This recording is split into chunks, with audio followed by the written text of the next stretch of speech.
I'm here sa Baguio, courtesy of RNJ Hotel, and with the personal Nicole Arenas here.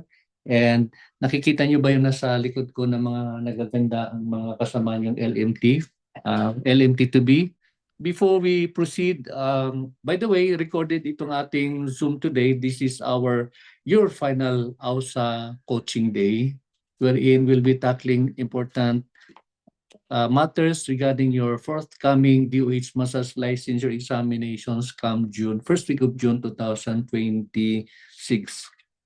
And before we delve into the main activity po natin, just allow me to read a passage sa Book of Acts chapter 4 verse 12 verse 12 and so on. Ang sabi dito, salvation is found in no one else, for there is no other name under heaven given to mankind by which we must be saved. May the Lord add blessing to the reading of His word.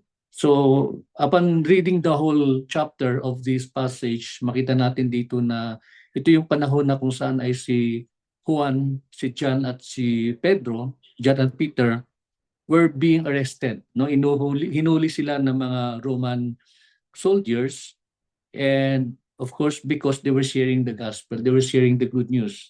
So ito yung panahon na kung saan ay tinatanong sila, in fact, pinapatigil sila sa kanilang ginagawa because the priests during those times were so against of this thing na tinatawag na the way. And so, yeah, they were asked kung ano yung ginagawa nila, ano yung basis for doing these things. And yun nga, sabi nga nila na they declared that there's no other name in which anyone, any humanity, any human being would be saved, and it is through the name of Jesus. Ang medyo nakakamangha dito sa ating passage na binasa ay alam na alam ng mga tao na si Pedro at saka si Juan, Peter and John, ibig sabihin nun wala silang alam sa mga bagay ng theology, wala silang mga alam sa mga bagay patungkol sa Diyos. Ang kanila is more about their own personal encounter with God. No? So to make the long story short, dito natin makikita na being close with Jesus, whether you like it or not, nagkakaroon ng transformation ng buhay. Yun yung message nito. No? So if and when we would like to have a transformation in our lives, meaning to say, ang buhay natin ay magkaroon ng kapayapaan, magkaroon ng katiyakan, magkaroon even ng mga provisions na kailangan natin, we have to stay close with Jesus. And I hope that will be a reminder for us today that there is no other name under the heavens and the earth in which we will have salvation except through Jesus Christ alone. Let's pray. Father in heaven, we praise and we thank you, Lord, for this time that we are gathered here.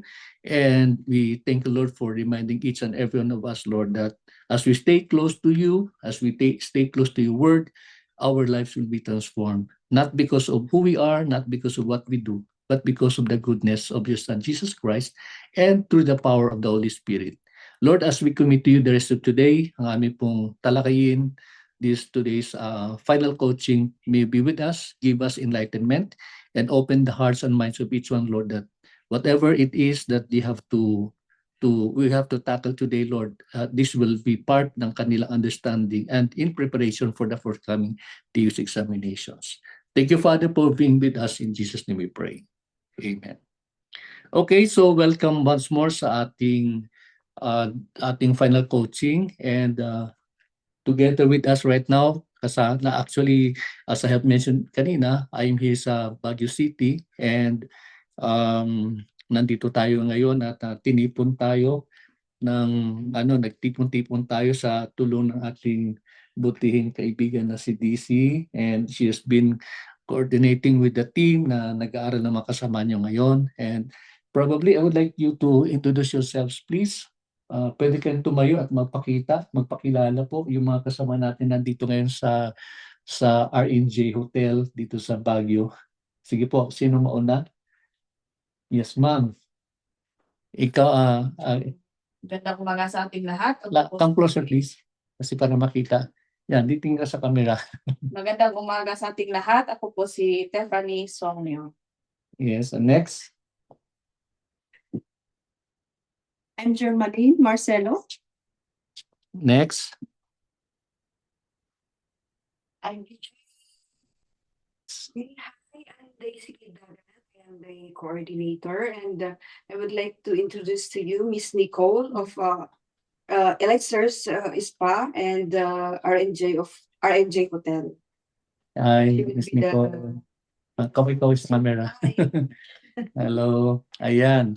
So, yeah, like I mentioned kanina, tayo nagpapasalamat dito sa mga ano natin, no, sa ating pinaka-sponsor ngayon, si Miss Nicole, and the rest sa ating team. And by the way, ang gagawin natin ngayon sa ating Zoom, in this Zoom meeting that we will be doing, is that pag-usapan natin yung final coaching thing, and then after this, after we're done with the final coaching, then we'll do, dito na lang kami na lang mismo, magkakaroon kami ng actual na pag-demo and counter demo event, no, with regards to the 5 basic strokes manipulations, and we'll be talking also the 3 stages of massage, the pre-massage, massage proper, and the post-massage. Okay, so as we move on, yun po yung ating brief introduction. I wouldn't be asking your names anymore kasi baka maubos na yung oras natin, but suffice to say, we are so thankful that you are with us. And I hope and pray that the others would also be able to join, because for me, this is very critical. Because ito yung pinaka set of message namin para sa inyo, para sa inyong darating na days exams, no, the coming first week of June. Now, here is the schedule, na tentative schedule. When I say tentative schedule, ito yung naka-base dito sa DOH Administrative Order 2010-0034. At ito yung sinasabi nga ng AO ng DOH na kung saan ay talaga yung mga schedule and tentative venues ng inyong examinations. So for the time being, generally, parang sabi natin traditionally speaking, ang venue na inyong exam ay nasa 3 areas, no? It's Manila for Luzon, and Cebu for Visayas regions, and Davao for Mindanao.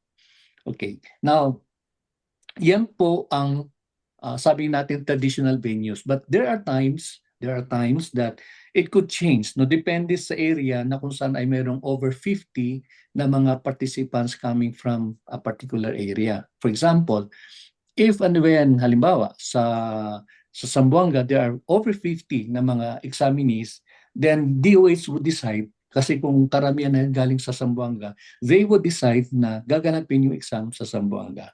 And also likewise, which happened a few exam cycle na kung saan ay mas marami yung nasa Bohol. So instead of doing the exam sa Cebu, ito ay ginanap sa Bohol. Ganon ang dynamics when it comes to the venue. But like what I said, traditionally it's either Manila, Cebu, and Davao. Okay. Now, regarding sa schedule, ang inyong written exam, kung susundan natin yung AO 2010-0034, ito yung nakasaad na kung saan ay first week of every June or December yung exam. So that would be, in your case, dapat, no, 8 to 12 ng June instead of December. That was, you can see in your slide, yung exam schedule. Now, why is that? Kasi unlike what happened in the past, yung exam ng DOH ay nangyayari na both the written and the practical examination, nangyayari yan within a week's time. No, for me, it's a blessing, kasi hindi na tulad ng araw na pagka nag-exam ng June, minsan ang practical exam ginaganap mga 6 months later, ganon. And then the oath-taking could take another few months, parang ganon. So ang tagal. Pero ngayon, under the leadership of Director Annette Tan, Engineer Annette Tan, yung head ng Health Facility Services Regulatory Bureau, mabilisan nilang ginagawa. So, like I said kanina kasi, tentative. Yeah, it's tentative kasi the final schedule would come from the DOH. When they give the advisory ng schedule, and that's final, that's going to be final, no? So ito lang yung ito lang hypothetical schedule na binibigay ng DOH. Monday is your written exam, then Tuesday they will check your papers, but normally pag hindi naman karamihan at hindi naman masalimot yung checking ng mga papel nyo, lumalabas na ipinapublish na ng DOH nung hapon or gabi nung Tuesday. So that would mean malalaman nyo na yung result ng written. And if you look at the result, and by the way, malalaman yung result doon sa Health Facility Services Regulatory Bureau na website, no, sa FHSRB. Ngayon, pag na-publish na yung names, pag pinublish ng DOH, yung publication na yun are names of people who will taking the practical exams. Ayan. So, how would you know na hindi kayo kasama o hindi kayo pumasa? Once your name is not listed doon sa schedule ng practical exams, that means may problema na you failed the written exam. Ganun yung assumption natin po dyan. Hindi nila pinapublish yung nag-fail. Pinapublish lang nila yung pumapasa at ready na po at schedule na po for the practical examination. Okay? So, sa schedule ng exam, ng written, balik tayo sa written,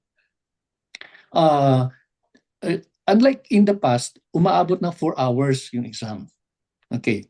4 hours for 100 items. Sa totoong buhay, kasi we've been doing this for almost 20 years already, sa aking karanasan, yung 100 na yan for 4 hours, nakakabagot na. Kasi yung 100 questions, mga 1 hour yan or maximum yan 2 hours, nasasagot na ng estudyante. So yun yung takbo ng iyong exam. Pero in the past, last examinations, ang ginawa nila, instead of doing the exam, ng written exam in the morning, ginawa nila hapon. No, so be ready is either they give the schedule na exam ninyo sa written it's in the morning, for example, 9 o'clock hanggang 11 o'clock, and then that could be sa afternoon naman, 1 or 2 o'clock, then onwards, no, hanggang 3 o'clock. Parang ganon. So, antabayanan na lang natin yung final advisory ng DOH with regards to the time element regarding your exam. Pero definitely, tatlong oras ang binibigyan ng DOH, and then that would mean within 3 hours, sasagutin ninyo yung 100 items, 100 questions ng DOH. Now, we will be tackling on the nitty-gritty ng written exam later on in the next slides. Now, the result, again, mali pa rin yung December na yan. Dapat June po yan. Ang release po niyan ng results is hindi na umaabot ng mga 1 week. No? Pinapublish ng DOH yung result. And kaakibat ng result ng inyong practical exam is the schedule also of your oath taking. Ayan. Ito po yung critical. Kasi even if you pass both the written and the practical exam, kailangan ninyong mag-oath. No? Pag walang proof na kayo nakapag-oath, that would mean invalid pa rin. Hindi pa rin kayo LNT. Hindi pa rin kayo registered as massage therapists. Kaya huwag niyong kaligtaan po yung kaya may schedule po na mag-oath kung kayo nakapasa na sa oral exam. That means you really have to attend the oath-taking ceremony. Now, the good news here is, unlike nung araw, face-to-face yung oath-taking. Kaya people from Mindanao, from Visayas will really have to travel to Manila para magkaroon ng face-to-face na oath-taking. Pero kamakailan, for the last 2 to 3 years is virtual, no? Pagka nasa Luzon or nasa Manila, face to face, but the rest na malalayong areas, virtual na po yung oath-taking. Kaya hindi na kayo gagastos pa, no, sa oath-taking. At the same time, yun lang, no? Kailangan ninyo kasi sa inyong written, you have to wear your white scrub suit like our ladies are wearing here. And then, yung inyong practical exam, white scrub suit din, at ganun din lalo na sa inyong oath-taking. No? So, any color, basta white. Okay. Ayan, walang natawa. Okay. So, here you are. Now, let's talk about your written examination. Okay. I have good news and bad news. Pero I think, alam nyo na po, paulit-ulit ko na nabanggit sa inyo dati. Ano po yung mga changes? Ano po yung mga latest development? Nung nag-assume si Engineer Tan as the director of the chairperson ng Committee of Examiners for Massage Therapy, marami pong mga pagbabago, no? Marami pong, sa akin sa tingin ko, very, very positive na mga changes. Okay? For example, when it comes to your written examination, nabanggit ko na rin sa inyo kamakailan na balik tayo. Na ang inyong written exam, unlike nung unang araw, nung unang nasimulan namin yung mga ganitong klaseng mga exams ng DOH, nung araw is highly objective. Which means, ang dami niyong i-memorize. Nasaan yung book? Magpailan. If I may. Ang dami niyong i-memorize. No? So, ayan. Okay. So, ito nakikita niyo ito ng manual natin, di ba? So, ang dami niyo i-memorize dito, lalo na yung sa parte ng, parte ng anatomy, and physiology, and then yung microbiology and pathology. No? So, there are times that during the exam, almost umaabot ng mga 70% is either anatomy or physiology, yung pinaghuhugutan ng tanong, at saka minsan naman ay yung microbiology. No, kaya ano siya, memory intensive. Kailangan ang dami mong i-memorize. How many bones are there? What are the bones in the skull? What are the types of bones? So ang dami mong talagang kailangang basahin, aralin, i-memorize. Pero, lo and behold, lately, for the past 2 to 3 years, hindi na masyado sila nagbibigay ng ganong isa. Except lang na yung trend ngayon is, ang kanila exam,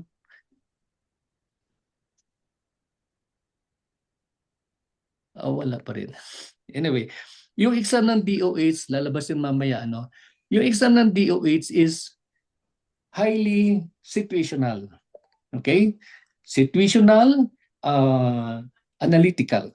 Now, ibig sabihin nun, kayo'y mag-a-analyze. No? Ang tanong ng DOH is, for example, si Pedro na umakyat ng puno ng mangga, nalaglag, tumama yung balak ng sasahig, pagbagsak ng puwet niya sa lupa, kinagabihan hindi nakatulog.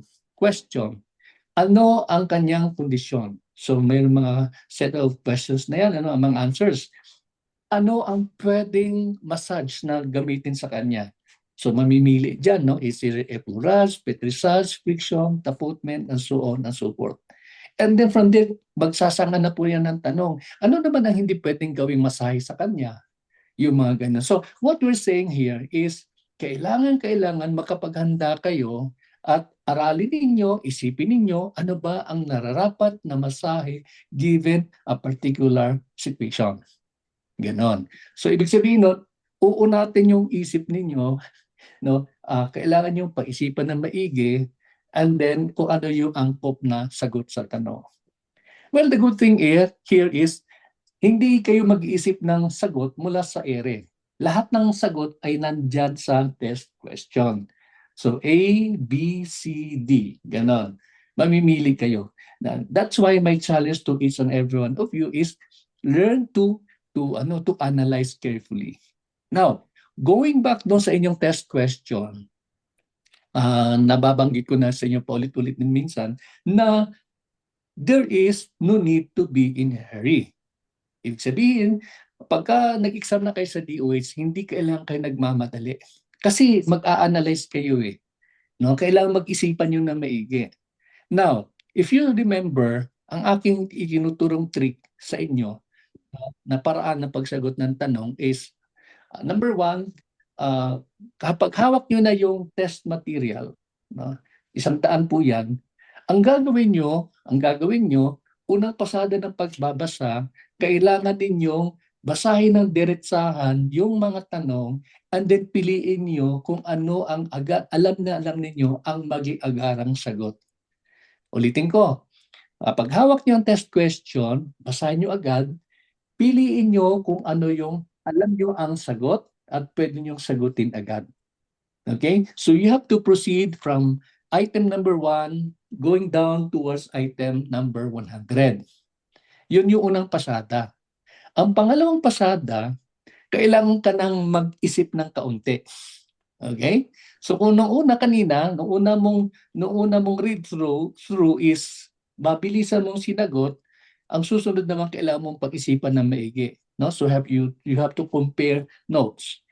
Now, gusto ko din i-emphasize na pag nagbigay ng 4 na answers sa question ng DOH, lagi niyong gamitin yung tinatawag na process of elimination.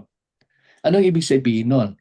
Yung ibig sabihin nun, sa tanong na ibinigay sa answer na ibinigay ng DOH sa isang tanong, mamimili agad kayo, identify nyo na agad which among the answers, given answers, are automatically alam na alam mo mali.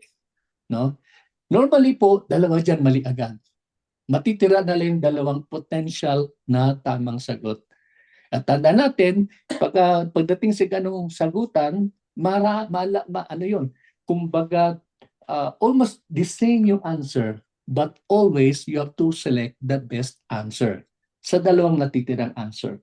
Ang tawag doon ay process of elimination. Kasi masasayang oras mo at mapapagod ka kung basahin mo paulit-ulit yung apat na nakasagutan. Process of elimination means tanggalin mo na yung alam mong mali, doon ka mag-focus sa alam mo potentially maging tamang sagot. Ayan. Okay? So, there you go. Unang basa, sagutin agad. Pangalong basa, kailangan mo na mag-compare notes, kailangan mo na mag-isip, kailangan mo na pag-aralan. And then, pag pangatlong basa, ito na, medyo madugo na yun, no? Yung talagang hindi mo na malalaman kung ano yung sagot sa tanong. Okay, now, never ever leave an answer or an item unanswered. Ibig sabihin nun, kahit anong piga ng utak mo, hindi mo talaga maisip kung anong tamang sagot. But when your assessor or your proctor would say, time's up, all papers up, gano'n na.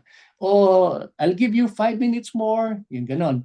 Pag yan ang sinabi ng proctor, that would mean you have to make a choice, kung alin sa mga hindi mo na sagutan na tanong, iba-block mo na lang siya, no, with your favorite letter. Halimbawa, katulad ko, kung ako yung sasagot, hindi ko na alam isasagot doon sa test question, then iba-block ko na siya and I will choose yung aking first letter sa aking pangalan, which is B. No? Iba-block ko na B na ganun.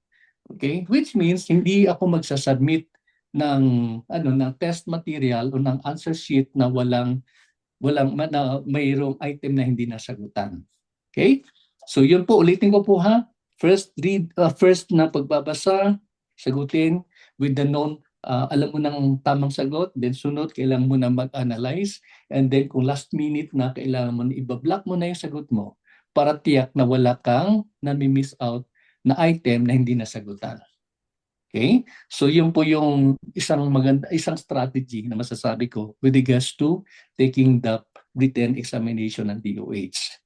Now, I think later makikita din natin, sa dos and dos pala yun pumapasok. At sige lang, tuloy po muna tayo ngayon. So what do you need to bring? Number 1, you have to wear your white scrub suit. Yan.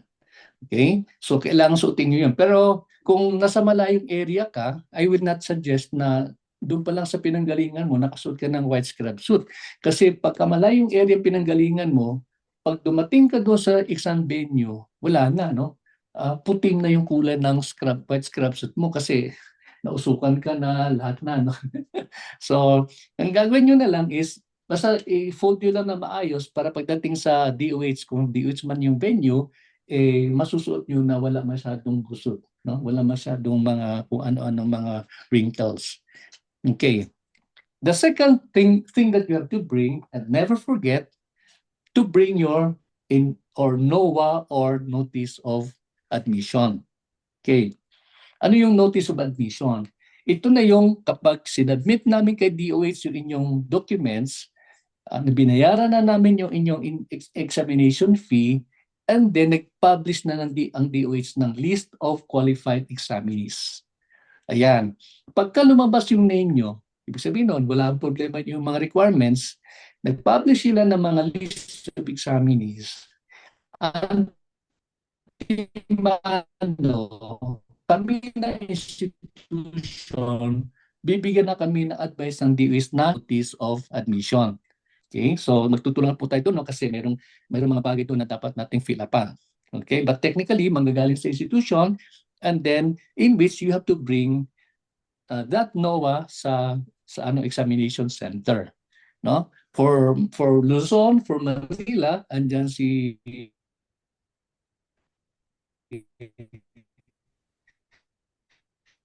ay si Ma'am Gemma Eugenio ninyo, siya yung mag-assist sa inyo dyan, no? I will try. So, yun yung pangalawa, NOA, Notice of Admission. Pero, never miss to bring your any valid government ID. Ayan. Kasi pagka tinanong ka ni DOH, sandali, ay, ano pangalan to? Sinabi pangalan mo, hindi, posibleng hingan ka po ng ID, no? To validate na ikaw yung mag-exam. Ayan. So yun po yung kailangan kaakibat ng inyong notice of admission. Okay? And of course, huwag niyong kalimutan magdala ng 2 ballpoint pen. No? Ballpoint pen, ibig sabihin nun, hindi po sign pen kasi nagbablat po yan sa inyong answer sheet. Dapat ballpoint pen at 2 kasi pagka hindi gumana, meron kayong backup na isang pen.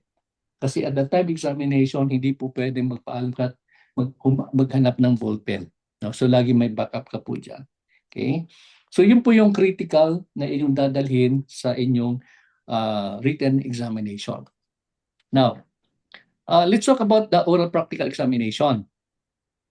Like what I said, kapag naipasa nyo yung written, ang timano maglalabas ng list of examinees si DOH for those who will be taking the oral practical examination.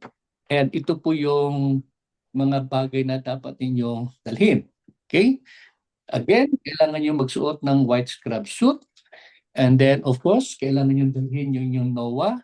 No? Make sure na bit-bit nyo po yun yung NOA. And, of course, your ID. And then the massage paraphernalia. Okay? So, later sa next slides natin, pag-usapan natin, ano ba yung mga massage paraphernalia na kailangan dadalhin during your written exam o oral practical examination. And of course, huwag nating kaliligtaan, you need to bring your own model. No? In the past, hindi kami nagdadala, mga examinee, nung exam ako, hindi ako nagdadala ng model. Why is that? Kasi yung DOH na naghanap ng model. Kaya lang, babayad ka ng 500 no, for the model. Pero ngayon, pwede nang magdala ng inyong sariling model. Okay? Ngayon, kung meron kayong kasamahan sa grupo nyo, halimbawa, yung kanyang pangalan ay letter Z, no? Zamora, ganon, or V, Victoria, Valencia, malayo pa siya, pwede nyo siyang kuning model. Yung ganon, no? Ako, mas advantage yon doon sa mag-exam kasi meron ka ng feel kung ano yung mangyayari sa examination room. No? Pero wag mo i-declare na, ma'am, yung aking model, examine din po ito. Wag mo i-declare na gano'n. Tahimik ka na lang. Kaya lang, advantage for nung magkukuha ng ng susunod na exam ng schedules. No? Pero ikaw naman, ako, mas gusto ko mauna kasi yung kumbaga yung agony and waiting, wala na, tapos na. No? Unlike kung ilang araw ka pang hindi makatulog, mag-iisip and everything. Okay? So yan po yung tandaan po natin na sa inyong pong oral practical exam, white scrub suit again, notice of admission or NOA, you bring your ID with you, and the massage paraphernalia, and of course your model. Okay? Ayun po. Next. Ayan. Ano po yung mga massage paraphernalia? Okay, number 1 in the list is we can see here the paper bag. Okay? Going to, for you guys dahil sabihin ngayon, pupunta na Manila, hindi ko magdalagay niyan sa paper bag. Kasi pagdating ng Manila, gula-gulanit na yan. Di ba? Warak-warak na. Hindi mo na malaman yung itsura niyan. Pero what I'm saying here, during the oral practical exam mismo, doon nyo ilalagay sa paper bag. Pero you have to buy a paper bag that is thick, yung makapal. And then tulad sinabi dito, kailangan lagyan din ng malapad na object para hindi sa liparin ng electric fan. Kasi pagka paper bag lang, kahit makapal yan, pag tinaman ng umiikot ng electric fan, baka makukunin mo sa bintana yung paper bag mo. No? So kailangan yan, meron ka object na flat para sturdy siya. No? Pag baba mong ganun, nakatayo pa rin siya flat. Okay? So what is the reason for me for requiring that? Kasi, number 1, maganda siyang tingnan. No? Unlike kung bag ang dalhin mo, o kahit na medyo magulong tingnan. Pero kung paper bag, neat siya eh, no? Madali siyang bitbitin, madali siyang lagyan ng damit. Okay, so it's beautiful to look at. And then pangalawa, linen. Now, to be honest with you guys,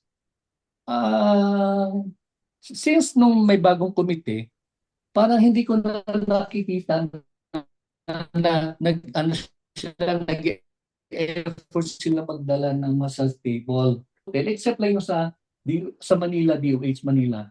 No? Kasi yun minsan, hindi ko nasabihin, pero hindi massage table din. No? Which means, minsan lang, or sa kadalasan na rin, hindi na magagamit yung linen. No? Pero for purposes of just in case lang, kung ang inyong gagamitin sa practical exam ay massage table, at least mayroon kang linen na pang cover. No? So, kaya nilagay ko pa rin yung linen. Lagyan nyo ng garter sa gilid, kung walang garter yan, para madaling yung isukbit. No? So, parang the one that you can see here. Garter ba ito? Ayan, may garter. No? So, hindi yung makita. Meron akong nakikita dito sa harap namin. So, kailangan garterized na linen. Again, any color, basta white. Okay. Now, the next one is bath towels. Meron ba tayong bath towels? White color. Okay. So, bath towel. Kailangan nyo magbitbit ng dalawang bath towel. Let me be clear about it. Bath towel, hindi beach towel, ha? Kasi pag beach towel po yan, sobrang lapad po. Ano po yung beach towel? Pero itong bath towel, this is the ideal size. No? This is the ideal size. Dalawang ganito po yung inyong dadalhin. And I like this one kasi makapal. Huwag kayong bumili o magdadala ng towel sa DOH na manipis. No? Kasi pagkatulad halimbawa, ganito, hindi nyo man nakikita, pero pagka pinold mo siya, inikot mo siya ng ganon, yan, pagka makapal, medyo may personality siya. Maganda siyang tingnan. Okay. Maganda tingnan pagka makapal. Pag manipis, pag niroll mo, magluliyat ng ganon. So masagwang tingnan, nakaluyat siyang ganon. Now, ang technique po, kasi hindi lahat ng site ng towel, ng niroll na towel ay maganda. So ang gagawin nyo, make sure na yung magandang site nakaharap kay assessor. Nakaganon sa kanya. Huwag nyo iharap yung ganitong site. No, masagwang tingnan, no? Kasi ang inyong audience is your assessor. Kaya dapat lagi nakaumang sa kanya yung magandang side. Same is true later on when you do your towel management, you make sure Para mabilis. Paabot ka pa. Teka muna, may paper. ang tagtaga rin yung Yan na muna gamitin. okay. So, yun. I think aware naman kayo regarding doon sa paano tayo mag-roll ng towel, di ba? Kailangan very neat, maayos. And when you display this one, your massage paraphernalia, organized siya at saka maganda yung pagkalatag ng mga gamit. Okay? So, ito ilalagay niyo po sa gitna ng massage table. Okay. Going back to sa kanina, nabanggit ko, kung kayo ay Cebu, nasa Davao, chances are yung inyong exam venue sa practical ay hotel room. No? Parang ganito sa ating hotel room ngayon. Pagka ganun yung setup, huwag nyo nang ipilit na ilagay yung inyong linen. Kasi hindi nyo maikakabit yan dahil twin size yung bed natin. No? So, hindi na. Itabi mo na lang, display mo na lang. Pero yun nga, yun yung gagamitin niyo pag nasa hotel room. Okay, which happens sa Visayas and Mindanao. Hindi na kasi sila nag-effort dito lang nung araw, kinokontak nila mga institutions tulad natin, no, ng AUSA, and then kasi may mga may mga massage table tayo, then we bring these tables dun sa venue and then yung ginagamit sa exam. Pero sa ngayon, parang malabo na mangyari. Okay? And then, sumunod yung sphygmomanometer at saka yung inyong stethoscope. Meron may hawak dyan, sphygmomanometer. Yan. Di ka para huwag naman kayo magdadala ng digital na na Spigmo. Why is that? Kasi ang digital na Spigmo manometer, chances are there are times na hindi siya ganun ka-accurate, no? So ako personally I would still prefer na ganito yung dadalhin ninyo sa exam sa DOH. Yung Spigmo manometer na may radial, no, may mano-mano po siya, mayroon po siyang needle. Ganun po. And then kasi ni-reserve din ng DOH yung mga sphygmomanometer, lalo na yung talking BP, para sa mga kasamahan natin na visual impaired na kukuha ng exam. Kasi yun yung tinatawag na talking BP. Yun yung nagsasalita. No? Pero ito, kahit na hindi naman ito nagsasalita, pero for me, this is more accurate. No? Kaya lang, again, as a reminder, I hope lahat kayo ay aware, hindi inaalaw ng DOH na magdala kayo ng yung old style na pang BP apparatus no may mercury. Alala niyo yung malapad na ganon, no, na pwede pang hagis doon sa mga no, pwede pamala doon sa mga makukulit na ganon. So, anything na mayroong mercury content, hindi inaalaw ng DOH. Bawal na sa kanila magdala ng ganon. Even sa thermometer, no, yung thermometer ng araw, di ba mayroong glass na mayroong mercury content. Bawal na po yun. Okay? So there you are. Side comment ko lang, pagka yung bumili ng ganito, ng BP apparatus, ng sphygmomanometer, pakiusap lang, wag kayong bumili ng mumurahin doon sa Pambang or in nearby areas na ang halaga ay mga 500. Nako, kapag 500 yung halaga na inyong biniling ganito, sphygmomanometer, kapatid, malamang sa malamang, kapag nagpa-pump ka pa lang, yan, maglilik na yan o maraming problema yon, no? Kasi pag mumurahin, chances are madaling masira. No? Kaya kung kayo magdadala o bibili kayo, personally, total gamit nyo naman yan sa inyong hanap buhay, you need to invest. And a good price for me is yung mga, ayaw ko lang sa ngayon ha, pero mga between the range of 1,500 to 2,000 na speed mo, magandang klase na yon. Ha? You need to invest kasi para yan sa inyong sa inyong career, sa inyong hanap buhay bilang mga massage therapists. So yun po yung palaala po natin with regards to this. Okay? And then the next one is your clipboard and pen. Ayan, no? So dadalhin clipboard kasi doon yung ilalagay yung mga forms. What are those 3 forms? Ano yung 3 forms? Number 1, client intake form. Number 2, ano yung pangalawa? SOAP form. Number 3, post-evaluation form. So yung 3 forms na yan. Actually, na-send ko na yan sa group chat ninyo, yung mga forms na yan. No? So you have to bring those forms para yun yung gagamitin ninyo. Pero paalaala uli, you don't have to answer lahat. Kasi marami yan eh. Yung sa isang form na yan, maraming tanong, maraming yung dapat fill upan. For the sake of your time sa inyong exam, normally kasi ibibigay sa inyo mga 15 minutes to 20 minutes, thereabouts. So, huwag nyo nang sulatan lahat, pati yung iba kasi sinusulatan pati yung age, pati yung address, pati yung kung ano-ano.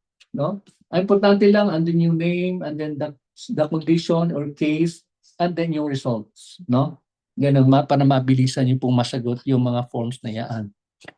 Okay, so there you are. That's about your massage paraphernalia. The next one here is nagtampo na. Ay, gumalaw. Ayan. Yan. Next one is alcohol. When you have to bring, the alcohol that you have to bring is ilang percent? 30%, 40%? 70% isopropyl alcohol. No, yan po yung dadalhin niyo po. 70% isopropyl alcohol. The reason for this is kasi yung 70% ay maraming mikrobyo napapatay. As simple as that. No? Pag 40%, well, cute lang. No? Mga cute lang yung na mikrobyo. And the next one is the oil. Yung oil na dadalhin nyo, ito, paalaala lang po sa lahat. Huwag kayo magdadala ng Baby Johnson's, ayan, Johnson's Baby Oil. That's a mineral-based oil. Why is that? Kasi wala siyang nutritive value. No? Wala siyang nutritive value. It doesn't exfoliate the skin. At the same time, rough yan siya pag ginamit sa masahe. No? Kaya ako ang aking laging sinasabi over and over again through the years, kailangan magdala kayo ng vegetable-based na oil. Halimbawa, yung almond oil, corn oil, basta sa halaman, lalo na yung ating virgin coconut oil, the VCO. Yan po. Yun po yung dadalhin nyo po. Medyo may kamahalan ng konti, pero mas maganda po siya. Tsaka, pwede yung explain, bakit yan dala mong oil? Kasi yan ay mayroong nutritive value. At yan ay tumutulong upang i-exfoliate yung mga dead skin, mga dead cells. There you are. Ayan. Ngayon, sa thermometer naman, meron ba kayong hawak yun? Wala. Thermometer naman, huwag kayong magdala. No? Pero sinabi natin kanila, yung may mercury content. Now, if you have to bring one, yung digital na thermometer, mura lang po yun. Wala pang mga 60 pesos yata nabibili sa mercury. Make sure na yung dadali nyo po ay bago po yung battery. Yan. Kasi ang shelf life niya, minsan tumagal na yung isang taon, nadidrain na yan. Pag exam nyo, baka hindi gumana. So, you will have a problem. No? So, ganon.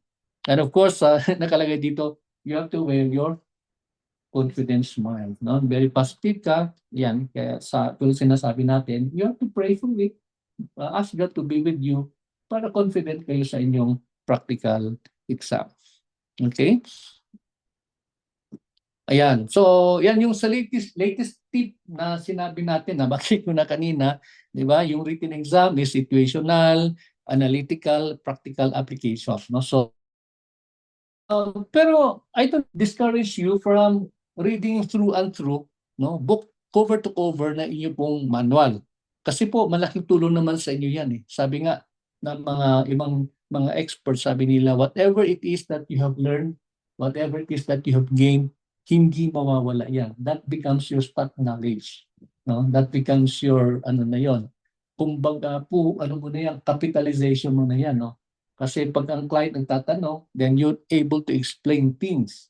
And then you're able to identify the various body parts with confidence. No?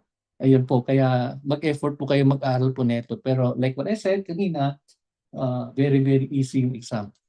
So when I say easy, is kailangan lang talagang i-analyze mo na maigi, and then huwag kang nagmamadali. Ayan. Sa oral practical exam, well, ako ang aking laging ini-emphasize is kailangan master ninyo yung 3 stages of massage. What are those? Pre-massage, massage proper, and the post-massage. Yung flow, dapat. And then, pagdating sa inyong massage proper, yun po, kailangan po yung mayroong mastery ng 5 basic stroke manipulations. Ano po yung 5 basic stroke manipulations? Again, effleurage, petissage, friction, taputment, and vibration. Ayan. No? So yun po yung dapat kabisado nyo. From the variations to the subvariations, rationale, and even the benefits. Ayan. So kailangan yung aralin na maigi po yung mga bagay na iyon. Okay?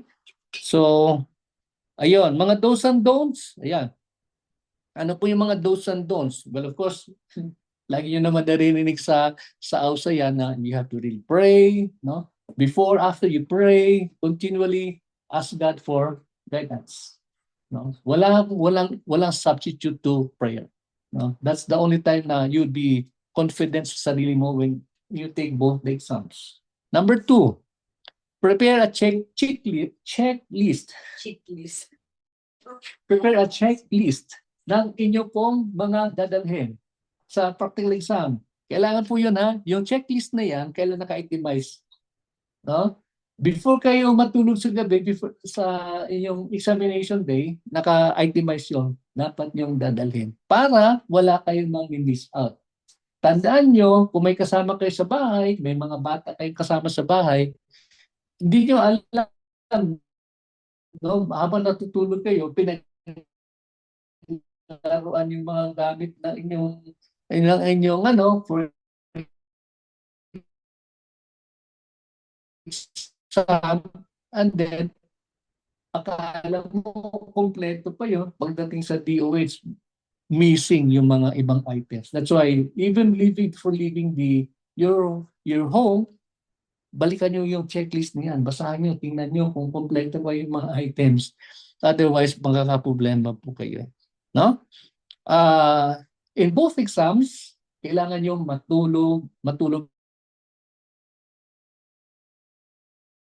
natin sa nag-last minute cramming siya ng aral. No? So, nag-aral siya mula alas 5 ng umaga hanggang alas 3 na madaling araw. O di ba masaya? No? Alas 3 madaling araw, nagbabasa pa rin siya. Pagdating na exam, ngaral, lutang. Kasi wala siyang tamang pahinga. So wag niyong gagawin po yun. Okay? Ako, I've been doing this for many years. At isang napapansin ko, before any exam, kapag kalmado yung utak mo, relax ka. No? Hindi ka na ano tawag nun, last minute na panic study. Medyo mas may confident kang sagutin na maayos yung mga tanong. No? So which means, please avoid cramming. Kaya ako lagi sinasabi, the night before the exam, hanggat maaari, mag-relax na lang kayo. O kung pwede kayong manood ng movie na maganda, wag naman yung horror movie, no? Manood kayo ng mga ano yung magandang mga movie, na mga encouraging mga movie that would help you relax. Wag na kayong mag-aral kasi pag the moment na hawak mo yung notes mo at na-realize mo, naku, ang dami ko pang hindi naintindihan. And the moment na nag-click in yung panic button, may problema kayo doon. No? So, I strongly recommend against cramming. Lalo na minsan sa exam venue, di ba? Monday yung exam, hala, dala-dala pa yung notes na ganito kakapal, nagbabasa pa rin doon sa bus, nagbabasa sa jeep, nagbabasa doon sa DOH, wala nga. Kasi, nung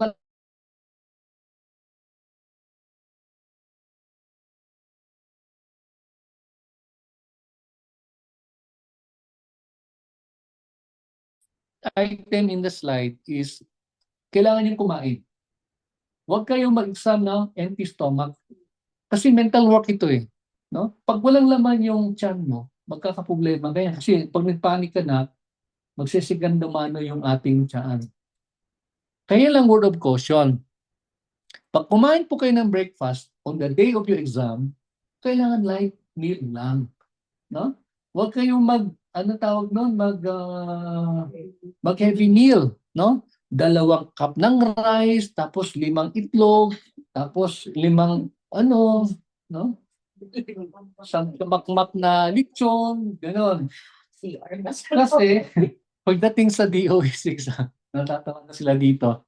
Pagdating sa DOS exam, di ba, alam naman natin kapag sobrang busog, aantokin ka.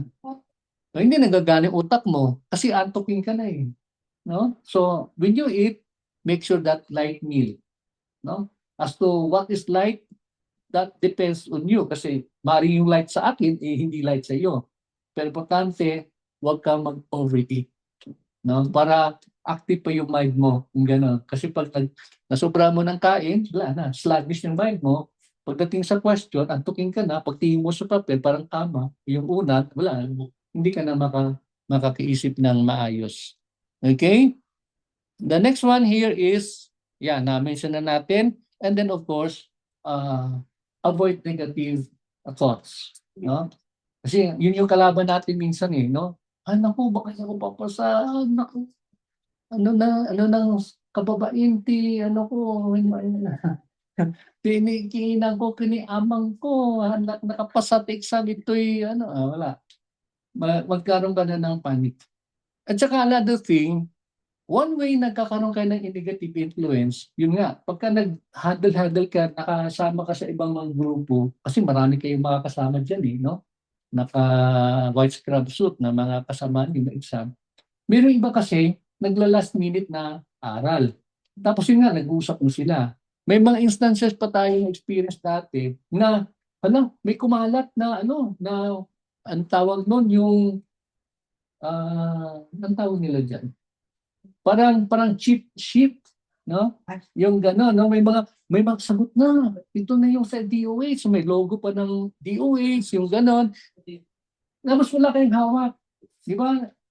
Anang meten, jak matamoti, ano ito, narigat, yung mga ganun-ganun ka na, wala na, panik ka na. Kaya ako hanggat maaari, avoid them. No? Kasi they will influence you. Pwede po kayo lang maggrupo among yourselves, no?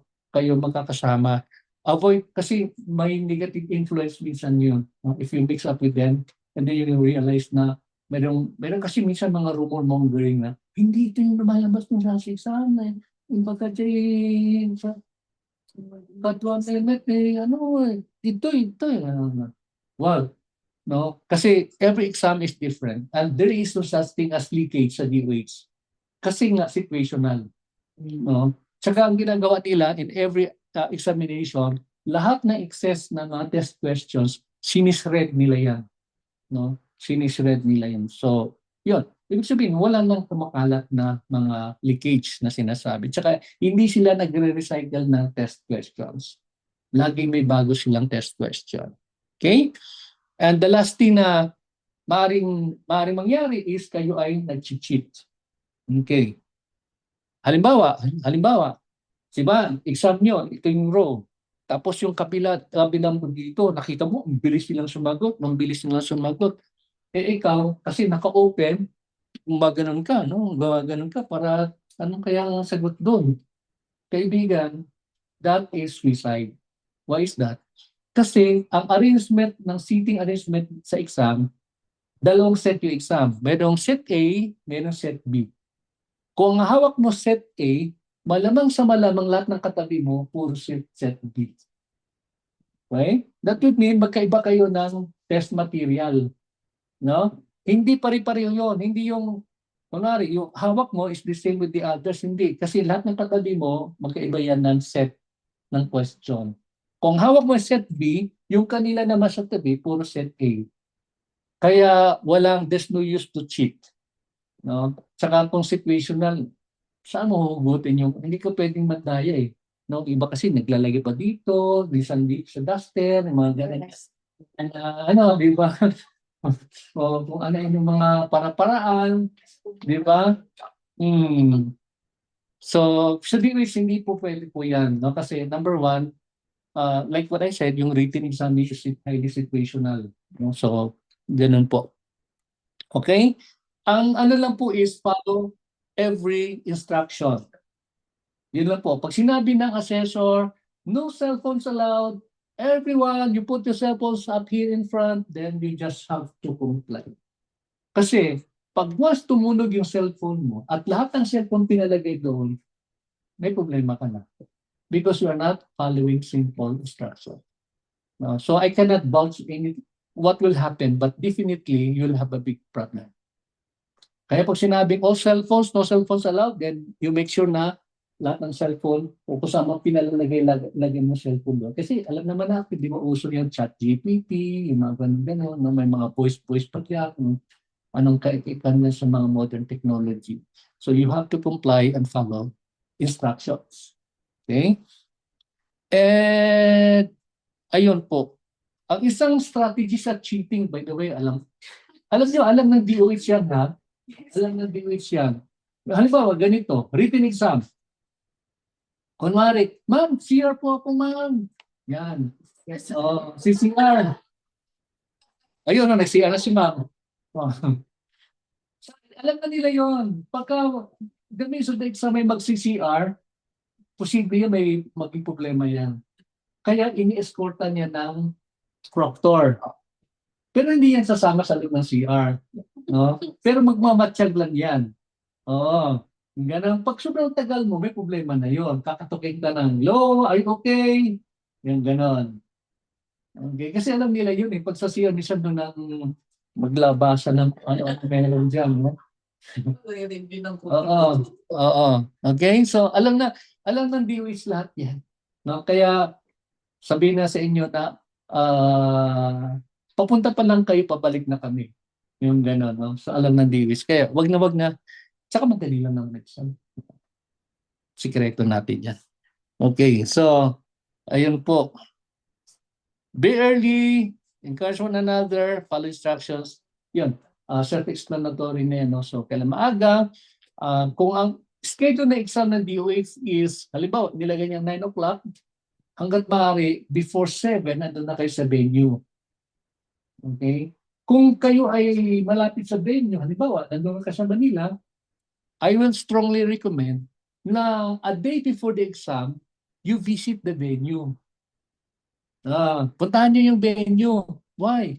Kasi half of the battle is won kapag alam nyo na yung saan kayo mag-exam, di ba? Kasi mapag-pray mo na Lord, yun yung spot, kailangan to. Hindi. At least alam nyo na yung mangyayari. Lalo sa practical, ganun din. Alam mo na yung scenario. Magtatanong na kayo doon sa mga guard or whoever is assigned there. Saan po ang exam venue namin sa aming practical exam? No? So, maganda po na bisitahin niyo po yung venue, whether that's for the written exam on the all practical examination. Kasi po para familiar na po kayo sa maging scenario na yung examination. Okay?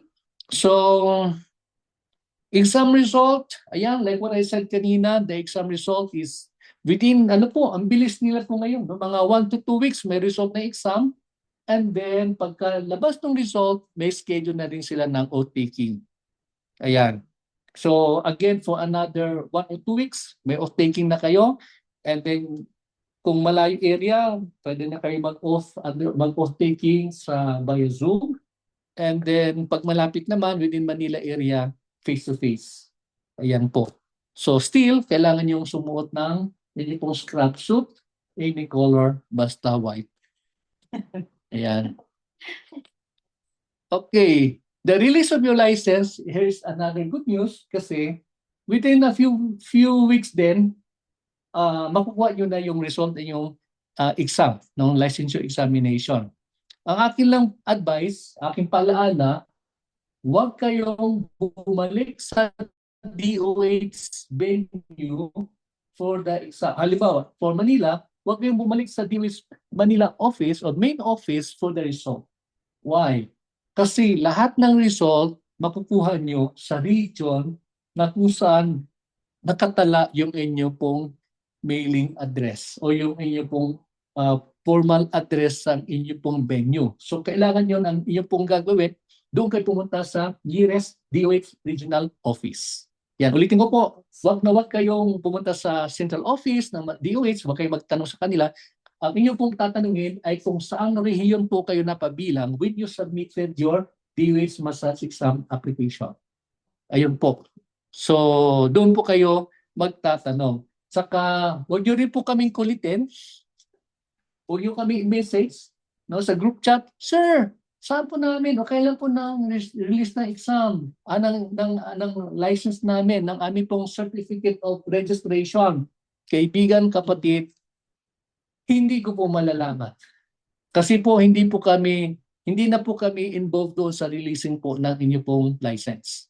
No? The only entity that would know when and where nyo makuha yung lisensya is the DOH regional office. No? Sa regional office po kayo. No? So doon kayo po maaari po magtanong. Okay? So ayun po. Ito pong mahalaga na gusto ko emphasize. Kung kayo po ay meron na po inyong lisensya, tandaan niyo po lagi, ang renewal po ng DOH license ay every 3 years. Ulitin ko ha, ang renewal po na yung lisensya ay tuwing ikatlong taon na kung saan ito ay na-release. Okay, now, in the past, and probably if you read through your AO 2010-0034, nakasaad doon na ang inyo pong renewal every birth month. Tama? Napansin niyo yon? Every birth month of the year. Pero, kaibigan, kapatid, inalis na ng DOH yung birth month. Mula sa taong ito, every third year. regardless of the birth month. No? Halimbawa, ngayon, na-release yung inyong lisensya, today is, we are in what month? What day? 2026. So, kung na-release ngayon, 2026, 27, 28, 29. 2029, doon po mag-expire yung pong lisensya. 2029. Ulitin ko ha. On the third year, whether that's January of the third year, whether that's February of the third year, whether that's December of the third year, kailangan within that year, magre-renew kayo ng inyong pong lisensya. Now, assuming nasa abroad kayo, hindi kayo nakauwi, 2 years yung contract, kailangan po within 2 years, ma-renew nyo po yung lisensya. What I'm saying here is the grace period is 2 years. That would mean, kailangan within 5 years, 5 taon, ma-renew nyo ang inyo pong lisensya. No? Kaya huwag yung kaligtaan kasi marami na tayong estudyante, in fact, some of you in your group right now, LLP na expired, then they were forced to take the exam again kasi kailangan nila ng lisensya. No? So to avoid that hassle, be mindful of the year. Kung kailan kayo magre-renew, you have to comply the requirements. Now, question, Sir, mayroon pa bang exam tsaka may training ba yung renewal? Ang sagot, wala na kayong exam, pero mayroon kayong i-earn na 30 credit units. No? Kumbaga sa PRC, continuing CPD, continuing professional development. Yes. Yan. Okay? So sa PRC, CPD po yan. Sa DOH, 30 credit units. Yun lang po. No? Hindi po mahirap pong kumuha ng units na yan. In fact, in our system, you can have it within an hour or 2. No? Kailangan lang dumaan kayo ng short na orientation, seminar, things like that. And then how much? Mura lang. Kasi the standard rate ni DOH sa inyong 30 units is only 3,200. No? Pero AUSA gives it 50% less. No? Pero kung ayaw ng less na 50%, pwede naman 3,200 yung babayaran nyo. No? Hindi naman ako mahirap kausapin. Okay? So, ayan po. Yun po. The standard rate ng 30 units sa DOH is 3,200. The AUSA rate, flat rate ko na, ginawa kong flat rate, is 1,600. That's 50% less, no, doon sa ating tuition, except lang po yung fee natin sa LPC. No, kasi that's a different story. Okay? So, what else do we have here? Ayan. I'm now ready for your question and answer. If you have questions or clarifications, baka mayroon kayong tanong, pwede nyo nang i-shoot ang tanong nyo ngayon. Sige po, do you have any question or clarification? Are you still there? Nandiyan pa rin po kayo? Okay. Sige po. So any question or clarification from here in this room? Mayroon ba kayong tanong? Ano yun? Question? Damag yun? Ada? Nag-Ilocano po ako rito kasi nandito po ako sa Baguio. Yan. Awan ti damagyo mga kapsat. Awan. O, sure kayo ha. Sige, ako na lang magtatanong mamaya. Joke. Ayan. Sir Godi po, question, pwede po ba, si Apollo may tanong. Basahin natin ha. Ayan, greetings daw, sabi ni JV mula dito sa group chat natin. Good morning sir, and from Baguio classmates. Si Apollo may tanong, sabi po niya, pwede po ba dumihan or serve sa scratch ang test questionnaire? Ang gandang tanong ni Apollo ah. Salamat sa tanong mo, Sir Apollo. Ang DOH kasi, ang proctor, sasabihin nila yan eh. Di ba dalawa ibibigay sa inyo? Isang set ng questions, isang set ng yung answer sheet. Dalawa yan. Okay? Lagi yung sasabihin sa inyo, I think lahat naman sa lahat ng government exams, don't write anything on the questionnaire. Ayan, no? So, wag niyong susulatan, no? Kasi baka minsan gagawin yung notebook yung questionnaire, congrats. no? Kasi ayaw nilang ano yon. That's part of ano yan, testing your ang tawag niyan compliance, no? So, ayun po, ang sagot sa tanong mo Apollo, hindi pwede, no? Even yung inyong test question, answer sheet, by the way, wala akong extra dito. Yung answer sheet nyo, I do not know if they'll do it still up until now. Kasi in the past, shading po. No? So, kunwari yung letter A, B, C, D, shading po. Meron pong bilog yun. Para kayong kumukuha ng ano, para kayong sumasagot sa exam, sa election. No? So, circle nyo po yung round na yan. So, ibig sabihin nun, bibilugan nyo lang po yung correct answer. Now, there are times na bawal sa DOH ang dalawang sagot. Kasi pagka na-realize mo mali yung sagot mo, dati kasi pagka may sinagot ka na binilugan ka ng letter A, halimbawa, hindi pa pwede bibilugan mo si letter B tapos i-X mo si letter A. No? Pero last year, I think pumayag sila ng ganon na pwede. Kailangan may ingat kayo sa anong instruction ng committee, ng proctor. Pag sinabi nilang do not write anything or unnecessary mark sa inyong questionnaire, then do it. Pag sinabi naman the same thing sa inyong answer sheet, then you follow them. No? Pero pag sinabi nilang, okay, if you change your mind, you want to have another answer, then ika-crush mo lang sa ng X, and then you write another one on the other side, then pwede yun. Depende yun sa pleasure ng inyong pong proctor. Ayan. Okay? Nasagot ko, I hope nasagot ko, Apollo, yung tanong mo na pwedeng dumihan o pwedeng magkaroon ng dumi. Pero kung hindi mo naman sinasadya, no? Kunwari, basta for whatever reason, as long as di sinasadya, walang problema. Wag lang kayo maglalagay ng I was here, di ba? Tapos yung inyong signature, yung mga ganun, no? So that would be a big problem on your part. Next one, what's this?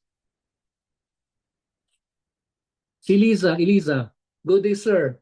And classmates. Sir, okay ba maggamit ng oximeter or manual counting po ng pulse rate, oximeter? That's one of those silent na mga provisions man tawag nun.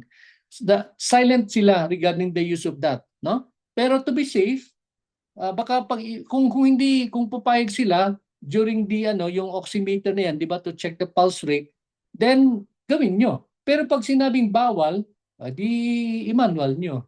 Pero madali lang naman, di ba, mag-check ng pulse rate, gaganon nyo na lang naman yan eh. No? Bibilang nyo na naman kung gaano ka. So, I do not have an answer to that, pero wala namang problema kung alam nyo kung paano kayo mag-count manually. Okay? Yeah. Sa totoo lang, hindi ko rin alam eh. Hindi pa yan kasi na-raise up sa amin sa committee. Ang ayaw lang nila nung araw is yung BP apparatus na may mercury content. Talagang bawal yun sa DOH. No, yung thermometer na may mercury content, talagang bawal yun sa DOH. Okay? So you're welcome, Eliza. What else? Do you have any other questions or clarification? Wala na? Are we good? Dito sa room, yung mga magulang na kita.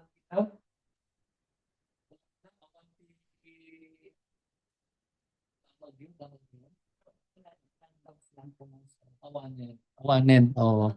Isyo nga rod. Awanen ti damagan ti sapsat tayo ito yung kwarto. Okay.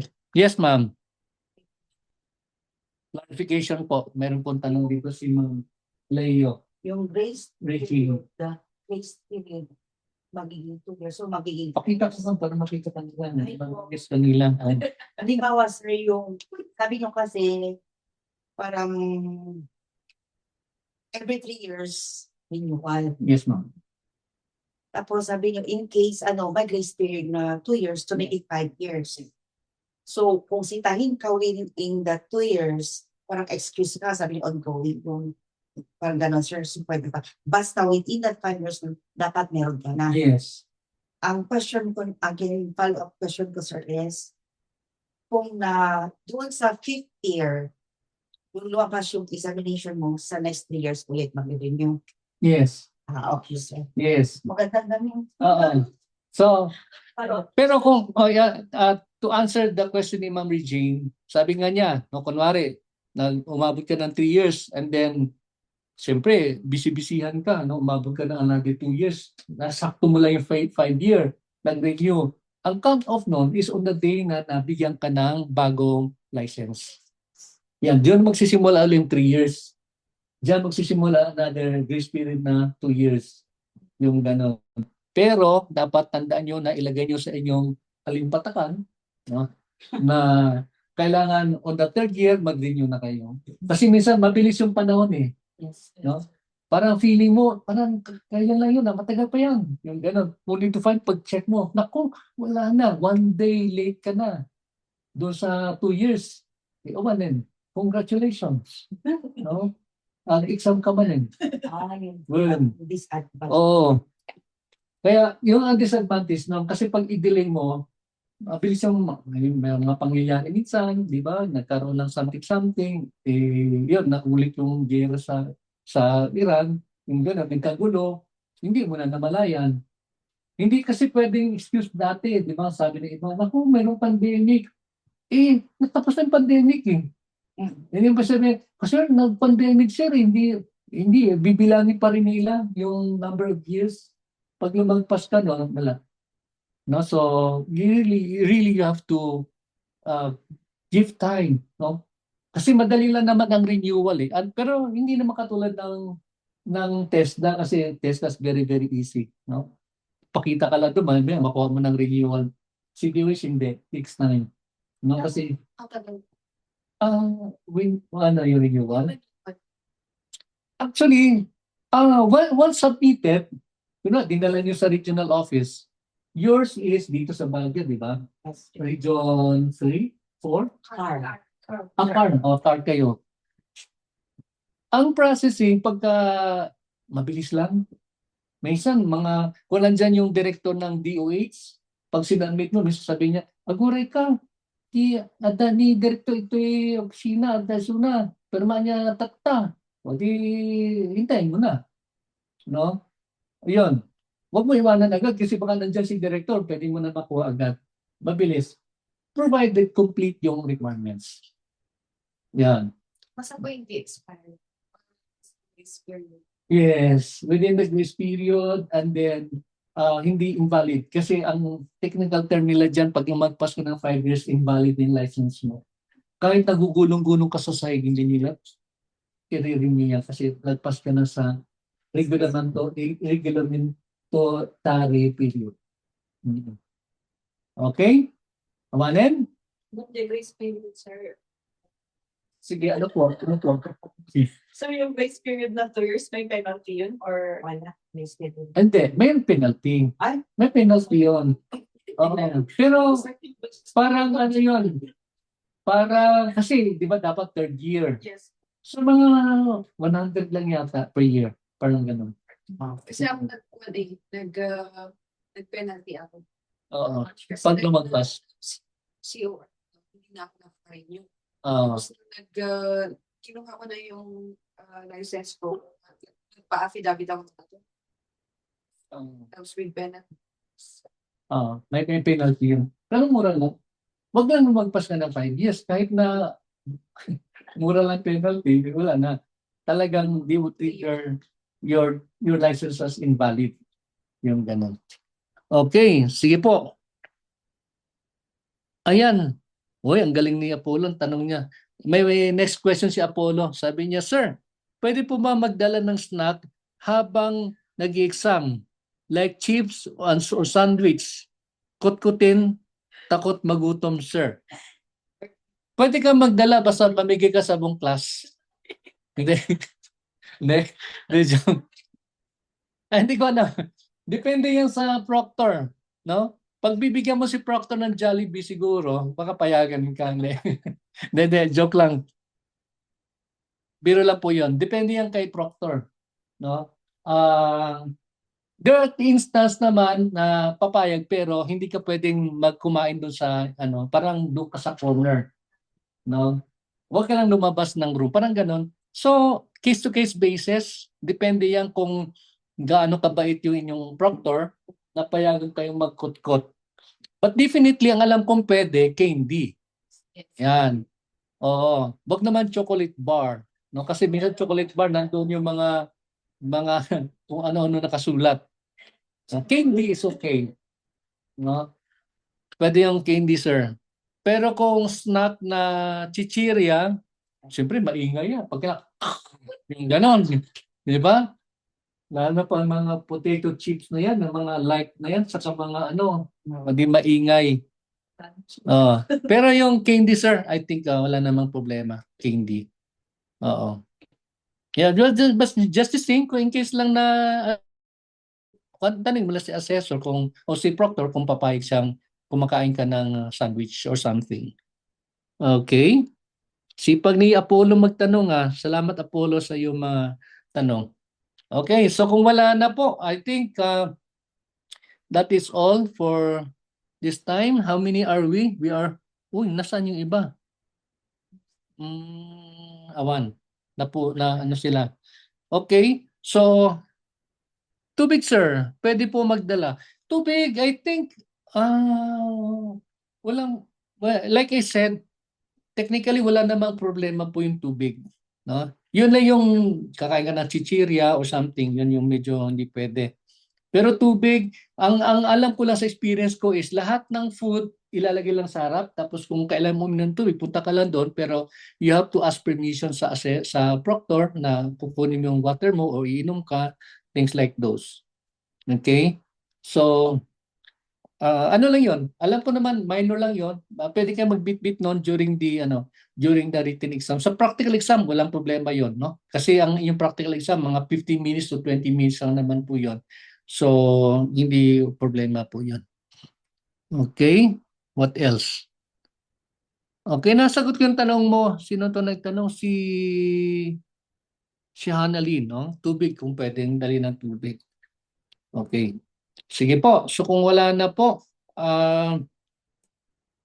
I will kung meron po rin time, and then if and when meron mga latest na mga development which you need to know, I will just call for another Zoom like this, no? Para lang updating lang, no? I just want you to be fully aware kung ano po yung maaaring mga changes. Like what we said sa DOH kasi anything could happen, no? Sa mga schedule, may mga ganon. So I will have to keep you abreast. Okay? Sige po. So kung wala nang tanong, are we good? Okay. Sige, that will be all for now. Thank you so much. And yeah, salamat din Apollo sa lahat na nandito ngayon. Thank you, sir. Inform the others na I will do the editing and then upload natin sa YouTube later, no, for those who are not present, because you are more than 30 no na for exam sa DOH. Okay, so kaway-kaway naman po dyan. Sandali, para makita po kayo, nawala po yung ma'am. Nawala yung di ba yung lahat na ano nang gawin natin dyan. Muna ka center stage no? Gusto ko kayo makita